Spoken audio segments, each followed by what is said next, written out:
الحمد لله وكفى وسلام على عباده الذين اصطفى أما بعد أعوذ بالله من الشيطان الرجيم بسم الله الرحمن الرحيم فلولا نفر من كل فرقة منهم طائفة ليتفقهوا في الدين ولينذروا قومهم إذا رجعوا إليهم لعلهم يحذرون صدق اللہ العظیم. 100 بار سوالا ہے ہم نے اس ملک کے گیسوے پر ہم کو، 100 بار سوالا ہے ہم نے اس ملک کے گیسوے پر ہم کو، یہ اہل جنوب بتلائیں کہ کیا ہم نے دیا ہے علم کو. محترم صدر جلسہ، حکم صاحبان اور تعلیم زندگی کے ہم سفر ساتھیوں، اللہ رب العزت کا بڑا فضل و کرم ہے کہ اس نے مجھے آپ حضرات کے سامنے عہد حاضر میں مدارس اسلامیہ کی ضرورت اور حکومت کی پالیسی میں کچھ باتیں عرض کرنے کی توفیق عطا فرمائی. امید ہے کہ آپ حضرات میری باتوں کو غور سے سنیں گے.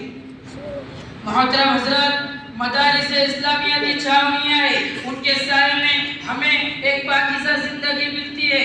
قرآن و حدیث کے سائے میں زندگی پل کر جوان ہوتی ہے. لہٰذا ہم یہ کہہ سکتے ہیں کہ صراط مستقیم کی راہ اگر مل سکتی ہے تو انہی مدارس سے ہمیں آخرت کا سبق حاصل ہو سکتا ہے. تو انہی بوریوں پر بیٹھنے والے خیر کاپوش اور علماء کرام سے مدارس کی حیثیت معاشرے میں ریڑھ کی ہڈی سے کم نہیں. اسلام کے نوجوانوں، کیا آپ کو معلوم نہیں ہے کہ مغلیہ سلطنت کے زوال کے بعد اسلام پر ایک ایسا دور بھی آیا اور امت مسلمیہ ایسے نازک مرحلے سے دو چار ہوئی جس نے پورے ہندوستان کے مسلمانوں میں اس طرح وہ بیقراری کی لہریں پیدا کر دی. دین و ایمان پر الغار ہونے لگے، ان کے عقائد کو مسخ کیا جانے لگا اور مذہبی شعائر پر حملے ہونے لگے. ایسا حوصلہ شکن اور نازک حالات میں علماء مفکرین اور ملت کا درد رکھنے والے حضرات نے مدارس اسلامیہ کا جال بچھایا اور چپے چپے پر مقاصد قائم کیے اور امت کے نونیالوں اور ملت کی جہالوں کو ذہنی و فکری قتل سے بچایا. اگر یہ دوربین نگاہ رکھنے والے علماء کرام آج میدان میں نہ آتے اور مدارس و مقاصد کا جال نہ بچھاتے تو آج ہر گھر میں انجیل پڑھائی جاتی. حضرات گرامی، ان مدارس نے وہ کارنامے انجام دیے ہیں جو ہمیشہ یاد رکھے جائیں گے. ان مدارس نے مسلمانوں کی ملی تشخص اور ان کی انفرادیت کو برقرار رکھا. انہی مدارس سے ہمیں ایمان نصیب ہوا، انہی مدارس سے ہمیں وحدانیت کا درس ملا. اسلام کے نوجوانوں، مسلمانوں ہندو کو آج بھی انہی مشکلات سے پنجہ آزمائش کرنا پڑ رہی ہے. بس تنظیمیں یہ چاہتی ہے کہ مسلمانوں کی دینی بیداری اور شریعت اسلامیہ سے والہانہ و مخلصانہ محبت و جذبات کی لگاؤ کو ختم کر دیا جائے. اس لیے انہوں نے یہ پالیسی اختیار کی کہ مدارس کا رشتہ دہشت گردی سے جوڑ دیا جائے. اس لیے کہ مدارس جو ریڑھ کی ہڈی کی حیثیت رکھتی ہے، اس میں اگر وہ کامیاب ہو گئے تو ان کا مقصد حاصل ہو جائے گا. اس وقت ملک میں ایک ایسی بڑی جماعت موجود ہے جو مسلمانوں کو بدنام کرنے اور انہیں رسوا کرنے کے بہانے ڈھونڈتی پھرتی ہے. ملک میں جب بھی کوئی فساد ہوتا ہے تو اس کا سہرا اور ساری ذمہ داری مسلمانوں کے ساتھ ڈالی جاتی ہے اور ہر ممکن یہ تاثر ملتا ہے کہ مسلمان فطری طور پر گنڈا اور جرائم پیشہ ہے کیونکہ ان کا مذہب تلواروں کے زوروں پر پھیلا ہے. ساری دنیا میں خون کی ندیاں بہائی.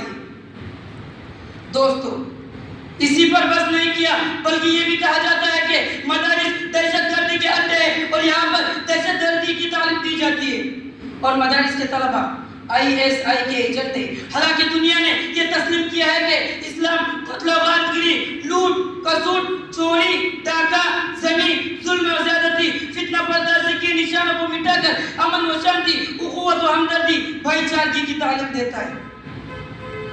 اسلامی تعلیمات کے خزانہ میں دہشت گردی کا کوئی نام نشان تک نہیں. اس اقرار کے بعد بھی اسلام اور مدارس کے خلاف زبان درازیاں کرنا اور مدارس کے طلبہ کو دہشت گردی کا کارخانہ قرار دینا یہ غیر منصفانہ اور ظالمانہ کردار نہیں تو اور کیا ہے؟ اور کیا یہ اسلام کی بنیاد کو ہلا دینے والا عمل نہیں ہے؟ اسلام کے نوجوانوں، آج ہمارے اس نامنیاد اور جمہوری ملک میں مسلمانوں کی جان و مال، عزت و آبرو اور ان کے مذہب پر خطرات منڈلا رہے اور ظلم و ستم کو فروغ مل رہا ہے. شریعت مطالعہ پر عمل کرنا دشوار کن ہوتا جا رہا ہے. حضرات گرامی، وزارتی گروپ کے رپورٹر نے تیل چھڑکنے کا کام کیا، ان کے ساتھ افشانیاں، اشتعال انگیزیاں اور مدارس کے خلاف زبان درازیاں اور مدارس کے طلبہ کو دہشت گردی کا کارخانہ قرار دینا، اور انہوں نے مسلمانوں کے اندر بے چینی کی لہریں پیدا کر دی۔ ایسے نازک وقت میں ہمارے درمیان حاجی امداداللہ مہاجری مکی رحمۃ اللہ علیہ اور مولانا قاری طیب صاحب جیسے بے باک اور بے خوف رہنماؤں کی روحیں بے قرار ہو کر پکار رہی ہے کہ جوانوں اٹھو، اپنی محبت اور اپنے ایمان کا امتحان دو اور اپنے دست بازو کو مضبوط کرو، اسلام کے محافظ ہو، اسلام کے محافظ ہو۔ سندھ سے حیدرآباد تک، چین تک، برما سے بہار تک، کشمیر کے وادی سے کنیا کماری تک آپ کی شمشیروں کی چیخیں سنائی دے رہی ہے، کانپور سے بھاگلپور تک آپ کی جگردوز داستانوں سے اگیار کھچا کھل پڑ چکے ہیں، بالا کوٹ کی پہاڑی سے آج بھی اسماعیل شہید رحمۃ اللہ علیہ کی ہڈیوں سے یہ صدائیں آ رہی ہے کہ قطب مینار کی بلندی، لال قلعے کی دیواریں، تاج محل کی میناریں، شہیدان شاملی کی روحیں زبان حال سے دست بست فریاد کر رہی ہے کہ خالق کائنات ہماری قوم کو جذبہ جہاد اور شوق شہادت نصیب فرمائے۔